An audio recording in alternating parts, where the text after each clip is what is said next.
الحمد لله نحمده ونستعينه ونستغفره ونؤمن به ونتوكل عليه ونعوذ بالله من شرور أنفسنا ومن سيئات أعمالنا من يهده الله فلا مضل له ومن يضلله فلا هادي له ونشهد أن لا إله إلا الله وحده لا شريك له ونشهد أن سيدنا ومولانا محمدا عبده ورسوله صلى الله عليه وسلم. أعوذ بالله من الشيطان الرجيم. بسم الله الرحمن الرحيم. إنا أرسلناك شاهدا ومبشرا ونذيرا وداعيا إلى الله بإذنه وسراجا منيرا. صدق الله العظيم. اللہ رب العزت نے آپ صلی اللہ علیہ وسلم کو ایک جامع سیرت عطا فرمائی ہے. آپ ایک جامع سیرت رکھتے ہیں جس میں انسانوں کی زندگی کا تمام کردار اس کے اندر بطور نمونہ موجود ہے. آپ صلی اللہ علیہ وسلم بحیثیت ایک داعی بھی ہیں، لوگوں کو اللہ کی طرف بلانے والے، برائیوں سے روکنے والے. آپ صلی اللہ علیہ وسلم بحیثیت ایک تاجر بھی ہیں. حضرت خدیجہ رضی اللہ تعالی عنہ کا مال لے کر آپ نے دوسرے ممالک کا سفر کیا. آپ ایک بہترین منصف اور حکیم بھی ہیں کہ آپ نے حجر اسود کا رکھنے کا معاملہ انتہائی خوش اسلوبی سے طے فرمایا، جس سے اختلافات سے قبائل بچ گئے. آپ صلی اللہ علیہ وسلم قاضی بھی ہیں، خود فیصلے فرماتے ہیں، اور اس زمانے میں کوئی اور قاضی فیصلے کرتے اور اس کے خلاف اپیل ہوتی تو وہ بھی نبی صلی اللہ علیہ وسلم سنتے تھے اور فیصلے فرماتے تھے. آپ ایک بہترین سفارتکار ہیں. دوسری قوموں سے تعلقات کیسے بہتر کرنے ہیں، آپ صلی اللہ علیہ وسلم اس پر کام فرماتے تھے. آپ ایک منتظم اعلیٰ تھے، ریاست کے جتنے مسائل تھے اس کو بھی حل فرماتے تھے. اور آپ صلی اللہ علیہ وسلم امام بھی ہیں، خود نماز پڑھاتے ہیں، خطیب بھی ہیں، خطبہ ارشاد فرماتے ہیں. اللہ تعالیٰ نے ایک بڑی جامع سیرت عطا کی. آپ صلی اللہ علیہ وسلم کو اللہ تعالیٰ نے ظاہری اعتبار سے بھی کامل بنایا تھا، جیسے کہ آپ صلی اللہ علیہ وسلم کے ظاہری حسن کے بارے میں حضرت حسان ابن ثابت رضی اللہ تعالیٰ عنہ کے اشعار ہیں: وَأَحْسَنُ مِنْكَ لَمْ تَرَ قَطُّ عَيْنِي وَأَجْمَلُ مِنْكَ لَمْ تَلِدِ النِّسَاءُ خُلِقْتَ مُبَرَّأً مِنْ كُلِّ عَيْبٍ كَأَنَّكَ قَدْ خُلِقْتَ كَمَا تَشَاءُ. آپ سے زیادہ حسین میری آنکھ نے نہیں دیکھا، کسی ماں نے ایسا جمیل نہیں جانا. آپ ہر عیب سے پاک پیدا کیے گئے اور ایسے پیدا کیے گئے گویا کہ جیسے آپ نے خود اپنی پیدائش کے بارے میں جس طرح چاہا ہو اللہ تعالیٰ نے ویسے ہی پیدا فرما دیا. حضرت کعب بن مالک رضی اللہ تعالیٰ عنہ فرماتے ہیں کہ جب ہماری توبہ قبول ہوئی، ہم نبی صلی اللہ علیہ وسلم کی خدمت میں حاضر ہوئے. یہ وہ لوگ ہیں جو تبوک میں پیچھے رہ گئے تھے، تو نبی صلی اللہ علیہ وسلم ہمیں دیکھ کے مسکرا رہے تھے، اور آپ کی شان یہ تھی: اذا سر استنار وجهه كأنه قطعة قمر. جب آپ ہنستے تھے تو آپ کا چہرہ 14ویں رات کی چاند کی طرح چمکتا ہوا معلوم ہوتا تھا. ہم نے نبی صلی اللہ علیہ وسلم کو اس طرح دیکھا. ظاہری حسن کے اعتبار سے کامل، سیرت کے اعتبار سے بھی کامل، اعلیٰ درجے کے اخلاق عطا کیے گئے. میری کوشش ہوگی کہ اس مجلس میں جتنا وقت میرے پاس ہے میں نبی صلی اللہ علیہ وسلم کی عملی سیرت کی کچھ صورتیں آپ کے سامنے رکھوں. عملی سیرت کیسے ہم اپنا لیں، کیسے زندگی میں لے آئیں.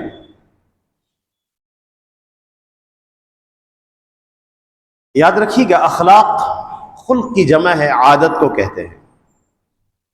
انسان جہاں زندگی گزارتا ہے وہاں غیر محسوس طریقے پر ماحول کی وجہ سے اس کی کچھ عادتیں بن رہی ہوتی ہیں.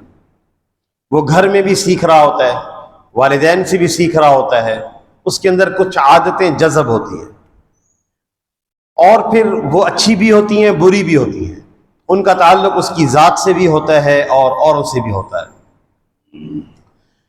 ان عادات کو اخلاق کہا جاتا ہے۔ قرآن پاک میں آتا ہے وَإِنَّكَ لَعَلَىٰ خُلُقٍ عَظِيمٍ۔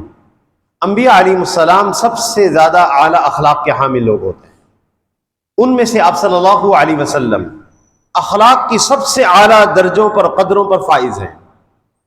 اسی وجہ سے نبی صلی اللہ علیہ وسلم کا یہ ارشاد ہے وَإِنَّمَا بُعِثْتُ لِأُتَمِّمَ مَكَارِمَ الْأَخْلَاقِ، مجھے اللہ تعالیٰ نے اس لیے مبعوث کیا ہے تاکہ میں مکارم اخلاق کی آگ کے تکمیل کر دوں۔ اخلاق میں اعلیٰ درجے کی جو صفات ہیں وہ صدق ہے، امانت ہے، حیا ہے، حلم ہے، عفو ہے۔ آپ صلی اللہ علیہ وسلم خود سچے ہیں، سچ بولنے والے۔ اسی وجہ سے کفار مکہ نے آپ صلی اللہ علیہ وسلم پر مختلف اعتراضات تو کیے، ساحر بھی کہا، شاعر بھی کہا، مجنون بھی کہا، لیکن نبی صلی اللہ علیہ وسلم کو کاذب نہیں کہا، جھوٹ بولنے والے نہیں کہا۔ آپ صلی اللہ علیہ وسلم کی شان میں قرآن پاک کی آیت نازل ہوئی ہے آپ کی صدق کے بارے میں، والذی جاء بالصدق وصدق به اولئک هم المتقون، اور وہ جو نبی صلی اللہ علیہ وسلم صدق کے ساتھ مبعوث ہوئے، صدق کو لے کر آئے، اور جس کو لے کر آئے اس کی تصدیق بھی کی، یہی لوگ تقوی والے ہیں۔ تو آپ صلی اللہ علیہ وسلم کی صدق کی تعریف اللہ تعالیٰ نے خود فرمائی۔ آپ صلی اللہ علیہ وسلم نے اپنی امت پر بھی محنت فرمائی تھی، اپنے اصحاب پر محنت فرمائی تھی، اپنے گھر اور اپنے خاندان پہ بھی محنت فرمائی تھی کہ یہ سچ بولنے والے ہوں۔ حضرت حسن رضی اللہ عنہ سے کسی نے پوچھا کہ آپ نے جو ارشاد نبی صلی اللہ علیہ وسلم سے سنا ہو وہ تو بیان فرمائیے۔ حضرت حسن رضی اللہ تعالیٰ عنہ کی عمر جب نبی صلی اللہ علیہ وسلم کا وصال ہوا تو 8 برس تھی۔ آپ نے ارشاد فرمایا، حضرت حسن رضی اللہ تعالیٰ عنہ نے ارشاد فرمایا میں نے حضور صلی اللہ علیہ وسلم سے سنا ہے۔ اب یہ 8 سال کے بچے کو یہ بات ارشاد فرمائی گئی، دع ما یریبک الی ما لا یریبک فإن الصدق طمانینہ وإن الکذب ریبہ۔ بیٹے اس چیزوں کے پیچھے نہ لگا کرو جو شک میں ڈالنے والی ہے، اس چیز کے پیچھے لگا کرو جو اس میں شک نہ ہو۔ بیٹا سچائی طمانینت ہے، دل کا اطمینان ہے، اور جھوٹ شک میں ڈالنے والی چیز ہے، دلوں کا اطمینان اس سے رخصت ہو جاتا ہے۔ آپ صلی اللہ علیہ وسلم اس معاملے میں اتنے حساس تھے کہ ایک دفعہ عبداللہ بن عامر رضی اللہ تعالیٰ عنہ فرماتے ہیں کہ ہمارے ہاں تشریف لائے ہوئے تھے، میں کھیل رہا تھا، چھوٹا بچہ تھا، میری والدہ نے مجھے بلایا، ہاں تعال اعطیک شیئا، بیٹا آؤ کوئی چیز میں آپ کو دوں گی۔ آپ صلی اللہ علیہ وسلم نے فوراً فرمایا کیا چیز تم دو گی؟ انہوں نے عرض کیا یا رسول اللہ اعطیہ تمرا، میرے پاس کھجور ہے میں اس کو کھجور دوں گی۔ آپ صلی اللہ علیہ وسلم نے فرمایا کہ اگر یہ کھجور تمہارے پاس نہ ہوتی تو اللہ تعالیٰ کے ہاں تمہارا جھوٹ لکھا جاتا۔ حساس فرمائے کوئی آدمی جھوٹ بولنے والا نہ ہو۔ وہ معاشرہ پھر ایسا صادق معاشرہ ہے کہ تم اصحاب رسول صلی اللہ علیہ وسلم تمام کے تمام سچ بولنے والے ہیں، ایک بھی جھوٹ بولنے والا نہیں ہے۔ آپ صلی اللہ علیہ وسلم نے امانت بھی سکھائی، آپ امین ہیں، اور ایسے امین ہیں کہ کفار مکہ آپ کے پاس امانتیں رکھوایا کرتے تھے، اور ایسے امین ہیں آپ صلی اللہ علیہ وسلم کہ غیروں نے آپ کی امانت کی گواہی دی۔ آپ صلی اللہ علیہ وسلم نے اپنے معاشرے کے اندر امانت داری کو بھی پیدا فرمایا تھا، اس کی محنت فرمائی تھی۔ خود امین ہے، ایک صحابی امین ہے، الصحابہ کلہم عدول، تمام صحابہ عادل ہیں، تمام صحابہ منصف ہیں۔ ایک بہت بڑا واقعہ جو امانت داری کا پیش آیا، جو ایک تربیت تھی تمام اصحاب رسول صلی اللہ علیہ وسلم کی، جب آپ فتح مکہ کے موقع پر تشریف لائے اور چابی آپ کے حوالے کر دی گئی. بیت اللہ کا دروازہ کھول کر آپ اندر تشریف لے گئے. جب واپس باہر تشریف لائے، مسجد کے اندر تشریف فرما ہوئے، آپ کے ہاتھ میں بیت اللہ کی چابی تھی. حضرت علی کرم اللہ وجہ آگے بڑھے اور آ کر عرض کیا، یا رسول اللہ، اگر آپ ہمیں چابی عطا فرما دیں تو ہمارے لیے بڑا شرف ہوگا. سقایا، پانی پلانے کی خدمت ہمارے ذمے ہے، یہ دربانی یا شرف بھی ہمیں حاصل ہو جائے گا. تو قرآن پاک کی آیات نازل ہو گئی، ان اللہ یأمرکم ان تؤدوا الامانات الی اہلھا. اللہ تعالیٰ تمہیں حکم دیتے ہیں کہ تم امانتیں ان کے حقداروں تک پہنچا دو. تو آپ نے ارشاد فرمایا، این عثمان ابن طلحہ، عثمان ابن طلحہ کہاں ہیں؟ بلایا جائے ان کو. یہ کلید بردار تھے، ان کے خاندان کے پاس چابی ہوتی تھی. یہ تشریف لائے. آپ صلی اللہ علیہ وسلم نے ارشاد فرمایا، ہاک مفتاحک یا عثمان، الیوم یوم وفاء وبر.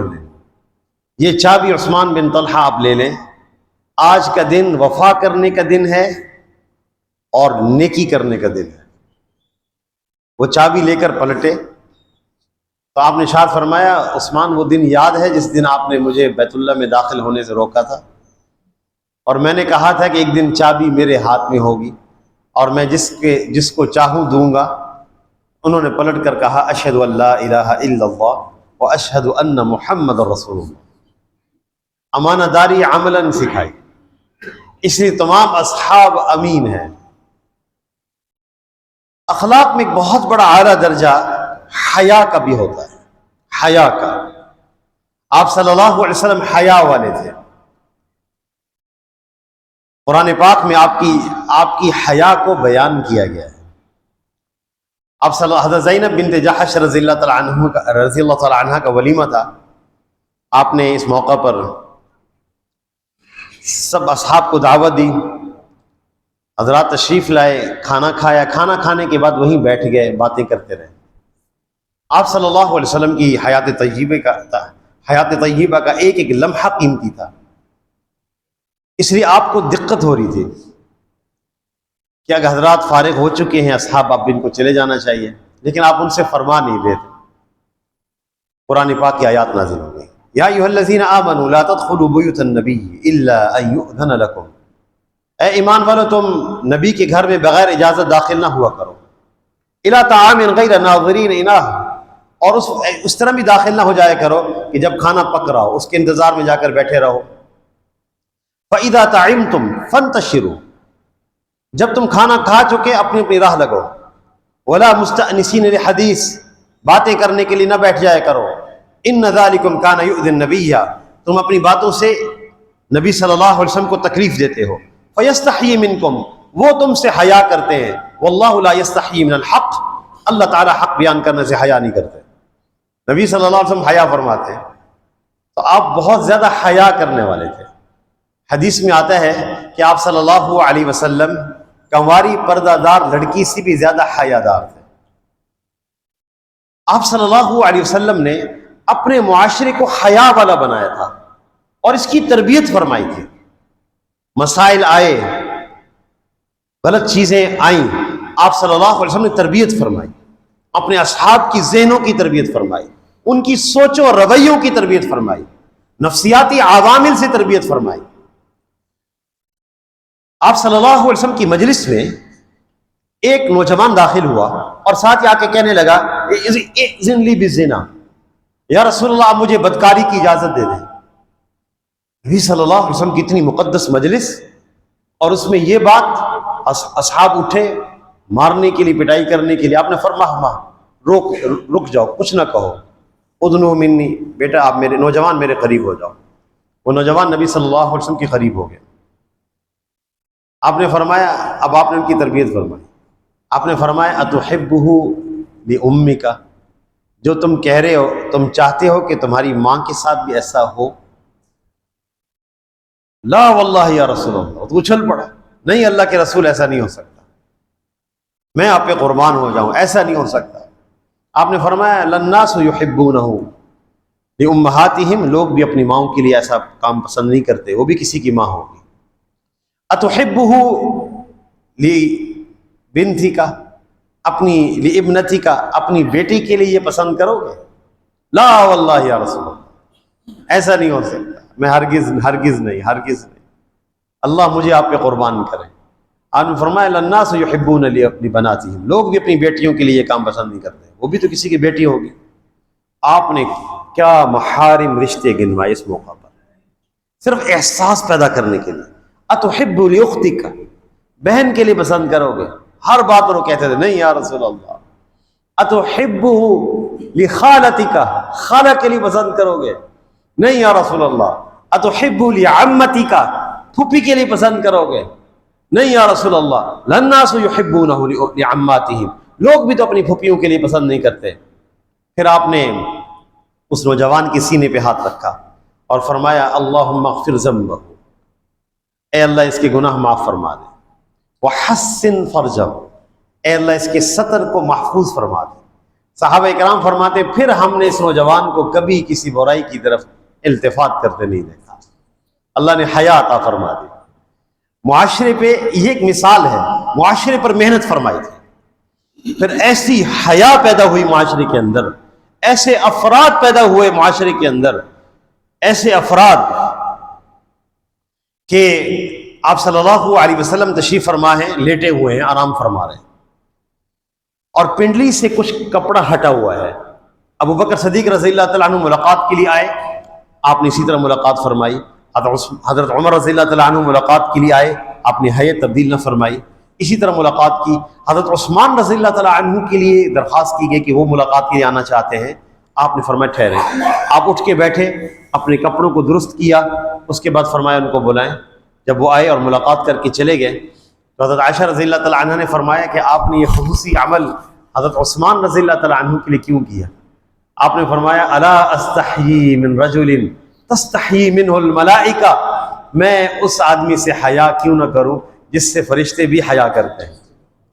حیا اس درجے کی معاشرے کے اندر پیدا ہوئی۔ تو آپ صلی اللہ علیہ وسلم کی عملی سیرت کو اپنی زندگیوں میں لانا، اللہ آخرت میں کامیابی عطا فرمائیں گے، دنیا کے ہر مرحلہ میں کامیابی عطا فرمائیں گے۔ اللہ تعالیٰ سے دعا ہے کہ اللہ ہم سب کو عمل کی توفیق عطا فرمائے۔ وآخر دعوانا ان الحمد للہ رب العالمین۔